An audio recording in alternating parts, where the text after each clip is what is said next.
Bismillahirrahmanirrahim. Assalamualaikum warahmatullahi wabarakatuh.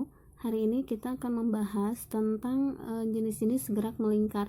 Sama seperti halnya gerak lurus, gerak melingkar juga dibagi menjadi dua. Ada gerak melingkar beraturan dan gerak melingkar berubah beraturan. Yang pertama adalah gerak melingkar beraturan. Ciri-cirinya yang pertama, kecepatan sudutnya konstan.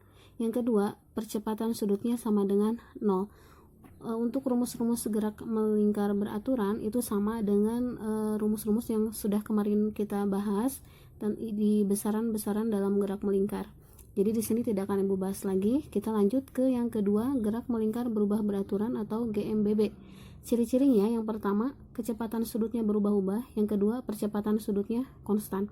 Rumus-rumusnya ini yang ada 3, sama dengan gerak lurus berubah beraturan ya. Kita ganti saja ini ya. Ini rumus yang pertama, ini rumus yang kedua, dan ini rumus yang ketiga ya. Yang pertama, omega t sama dengan omega 0 ditambah alpha kali t. Yang kedua, theta sama dengan omega 0 t ditambah setengah kali alpha kali t kuadrat. Yang ketiga, omega t kuadrat sama dengan omega 0 kuadrat ditambah 2 kali alpha kali theta, dimana omega 0 adalah kecepatan sudut awal dan omega t adalah kecepatan sudut akhir. Kita lihat di sini ada contoh soal. Sebuah roda kecepatannya berubah-ubah secara teratur dari 24 pi radian per sekon menjadi 10 pi radian per sekon dalam waktu 4 detik. Hitung berapa lama dari semula roda itu berhenti.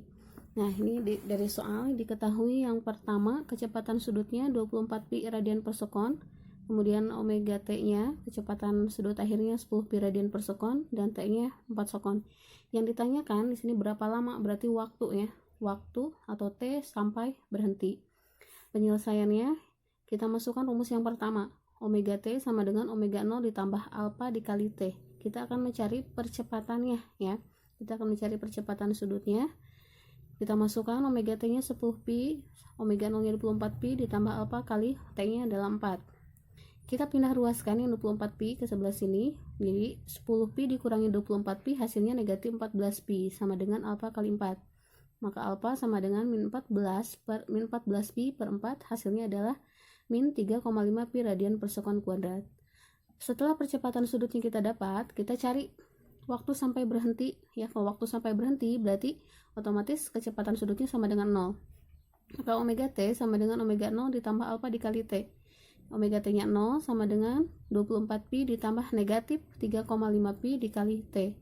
Ya, yang negatif 3,5 pi kali t ini kita pindah ruas ke sini jadi positif sama dengan 24 pi. Pi karena ini sama ya, kita bisa coret. Jadi t sama dengan 24 per 3,5 hasilnya 6,8 sekon.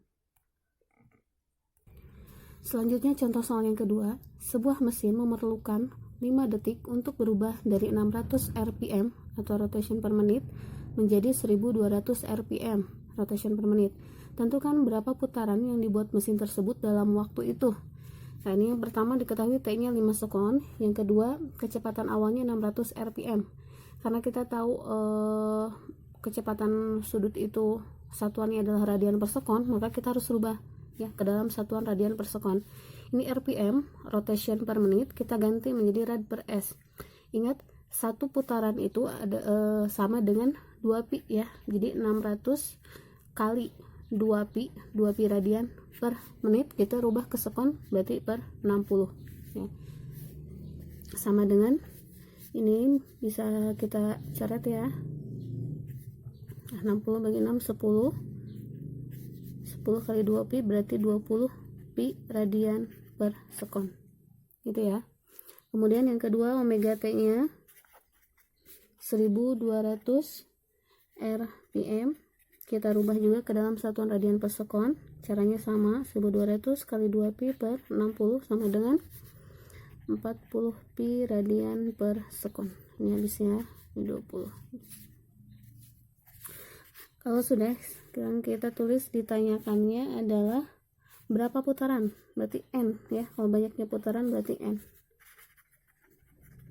Nah, yang pertama yang akan kita kerjakan adalah kita cari percepatan sudut terlebih dahulu ya, dengan menggunakan rumus yang pertama, omega t sama dengan omega 0 ditambah alpha dikali t. Omega T nya kita tahu 40 pi sama dengan omega 0 nya 20 pi ditambah alfa dikali T nya 5 sama dengan ini pindah ruas ya, dengan 20 pi pindah ruas, 40 pi dikurangi 20 pi maka 20 pi sama dengan alfa kali 5, maka alfa sama dengan 20 pi per 5 adalah 4 pi radian per sekon kuadrat. Selanjutnya kalau percepatan sudutnya sudah kita dapat, kita akan mencari tetanya ya, atau posisi sudutnya. Nah selanjutnya untuk mencari teta kita gunakan rumus yang kedua. Teta sama dengan omega 0 dikali T ditambah setengah kali alfa kali T dikuadratkan, sama dengan omega 0 nya sudah kita dapat, nilainya 20 pi dikali T nya 5 ditambah setengah kali alfa nya 4 pi dikali 5 dikuadratkan, sama dengan 100 pi ditambah setengah kali 4 pi kali 25 sama dengan 100 pi ditambah ini